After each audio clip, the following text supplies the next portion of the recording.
Assalamualaikum warahmatullahi wabarakatuh. Bismillahirrahmanirrahim. Allahumma sholli ala sayyidina Muhammadin wa ala alihi wa sahbihi ajmain. Amma ba'du. Ja'alanallahu wa iyyakum min ahlil khairi was sa'ada fid dini wad dunya wal akhirah. Amin. Allahumma amin. Semoga Allah jadikan kita orang-orang yang beruntung di dunia, berbahagia di akhirat. Berbeda, tidak sama dalam beberapa hal, bahkan mungkin dalam banyak hal, tetapi kita tetap punya keinginan dan tujuan serta cita-cita yang sama. Sa'idun fid dunya, berbahagia juga nanti di akhirat. Amin, Allahumma amin. Sebelumnya saya sudah pernah bilang bahwasanya tidak mungkin ada bahsul masail dari NU yang isinya adalah apakah nasabnya Ba'alawi itu sah atau tidak. Tetapi ternyata beberapa waktu yang lalu, dan ini sudah diupload oleh banyak YouTuber, beredar tentang bahsul masail PCNU Kabupaten Malang yang dihadiri 30 pesantren lebih. Saya jadi mikir, apa iya ada NU atau PCNU atau apalah yang atas nama NU itu melaksanakan bahsul masail berkaitan dengan nasabnya Sadah Ba'alawi sah atau tidak sah.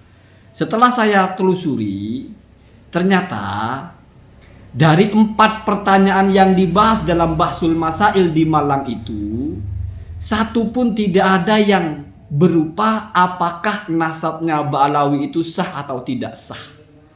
Artinya, berarti benar apa yang saya bilang, tidak akan pernah ada bahsul masail NU yang isi pertanyaannya mempertanyakan keabsahan nasabnya Sadah Ba'alawi.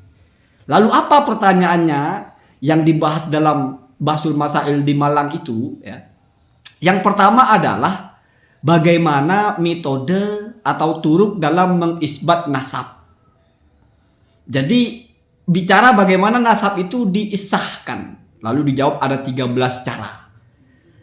Kemudian yang kedua, apakah boleh membatalkan nasab yang sudah syuhra wal istifadah dengan alasan karena tidak tertulis atau ada pencatatan dari nama-nama amudun nasab itu atau nama-nama dari jalurnya itu yang tidak terdokumentasikan dalam kitab nasab di suatu waktu. Jadi pertanyaannya begitu, bolehkah membatalkan nasab? Tidak bicara apakah nasab Ba'alawi itu batal atau tidak batal. Kemudian yang ketiga adalah bagaimana hukumnya menyuarakan di publik batal nasabnya sebuah sadah, padahal nasab itu sudah diisbat berdasarkan syuhra wal istifadah. Kemudian yang keempat adalah bagaimana status mengabsahkan nasab melalui DNA, di mana nasabnya itu adalah nasab yang jauh. Dari 4 pertanyaan ini sama sekali tidak bicara apakah nasabnya Sadah Ba'alawi itu sah atau tidak sah. Kenapa begitu? Karena NU itu tidak di posisi membatalkan nasabnya Sadah Ba'alawi, juga tidak di posisi sedang ingin tahu apakah nasabnya Ba'alawi itu batal atau tidak. Tetapi NU itu sudah jelas nasabnya Ba'alawi itu sah. Orang yang bertanya itu kan orang yang tidak tahu atau yang masih ragu. Bahsul masail itu adalah menjawab sesuatu yang belum terjawab. Kalau masalah nasabnya Sadah Ba'alawi, ngapain mau dibahas sah tidak sah oleh NU? Toh sudah jelas. Ketua PBNU-nya meyakini husnudzon. PCNU Pasuruan mempertegas. Ketua PCNU Keraksaan mempertegas. Ketua PCNU Tegal mempertegas. Dan belum pernah ada ketua PCNU manapun yang tegas menyatakan nasab Ba'alawi itu batal. Jadi itu biar kita paham alurnya. Jadi tidak akan pernah ada bahsul masail NU yang isinya apakah nasab Ba'alawi itu sah atau tidak sah. Karena prinsip bahsul masail itu mencari jawaban yang belum ada. Jawabannya sudah jelas, sah.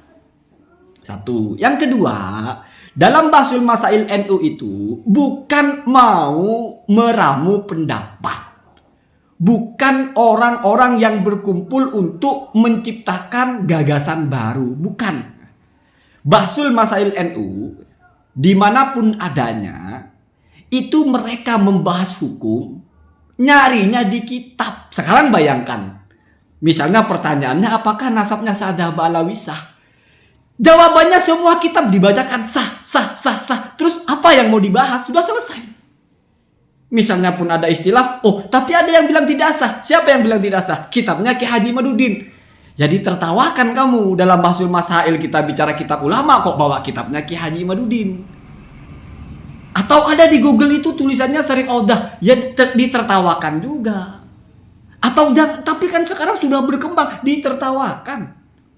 Kenapa? Karena Bahsul Masail itu bicara isi kitab. Jadi tamadhabnya itu adalah tamadhab manhaji itu kalau sudah tidak ada cara lain.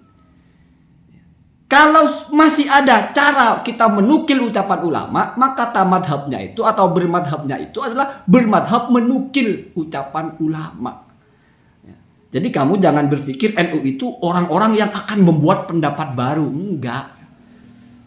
Pesantren mengkaji kitab itu untuk diikuti isinya. Nanti akan ada wacana baru, pembahasan baru kalau kitab itu tidak mengcover. Kalau kitab masih mengcover, maka cara bermadhabnya ya bermadhab dengan ittiba, mengikuti yang ada di situ. Kalau misalnya ada yang tidak tercover, baru ada istilah dalam NU itu tamadhub manhaji. Mengadopsi metodologi isbat hukumnya, lalu mengisbat hukum baru, karena memang kasuistiknya tidak ada di dalam kitab-kitab. Selama masih ada dalam kitab, ya sudah. Bagaimana hukumnya Ba'alawi? Baca kitabnya Ibnu Hajar, selesai. Baca kitabnya As-Sakhawi, selesai. Baca kitabnya Murtadha Az-Zabidi, selesai. Lalu mau dibantah dengan kitabnya Ki Haji Imaduddin. Ya nggak begitu, Pak. Dalam Bahsul Masail itu nggak begitu ya. Ada hierarkinya. Mana ulama yang diikuti? Nggak mesti asal sudah ditulis, sudah jadi kitab, terus sudah diikuti, terus dianggap istilah. Enggak, Pak ya. Enggak. Makanya sampai kapanpun tidak akan pernah ada Bahsul Masail yang fokus pertanyaannya apakah nasabnya Ba'alawi itu sah atau tidak sah. Kenapa? Karena Bahsul Masail itu adalah mencari apa yang belum ketemu. Itu sudah sesuatu yang ketemu dengan nyata. Ya, perkara misalnya mungkin berkaitan dengan tesisnya Ki Haji Imaduddin, ya pertanyaannya bagaimana status membatalkan. Artinya perilakunya Ki Haji Imaduddin yang dibahas, bukan status objek yaitu nasab Ba'alawinya ya. Itu biar kamu paham alurnya ya. Jangan sampai dikira, wah berarti NU sekarang sudah mulai mempertanyakan keabsahan nasab Ba'alawi ya. Sudah mempertanyakan itu ya. Sudah membahas dalam Bahsul Masail ya. Itu namanya tidak paham Bahsul Masailnya. Tidak paham pertanyaannya apa. Bahkan narasi-narasi itu kalau Bahsul Masail membungkam Ki Haji Imaduddin tidak tepat. Bahsul Masail itu tidak membungkam Ki Haji Imaduddin. Bahsul Masail itu menyoroti sikapnya Ki Haji Imaduddin. Kalau bahasa membungkam Ki Haji Imaduddin seolah-olah Bahsul Masail itu berargumentasi tentang keabsahan nasab Syahdah Ba'alawi. Padahal yang dibahas bukan keabsahan Syahdah Ba'alawi. Tetapi sikapnya Ki Haji Imaduddin membatalkan itu. Termasuk youtuber-youtuber yang menyuarakan itu batal dan sebagainya. Itu ya. Itu biar kita paham letak persoalannya ya. Saya ingin ada sisi lain ya di YouTube ini, yaitu bukan hanya kita mendengarkan informasi tapi juga memperkaya bagaimana cara menganalisa sesuatu. Allahumma hadina hadasabil. Assalamualaikum warahmatullahi wabarakatuh.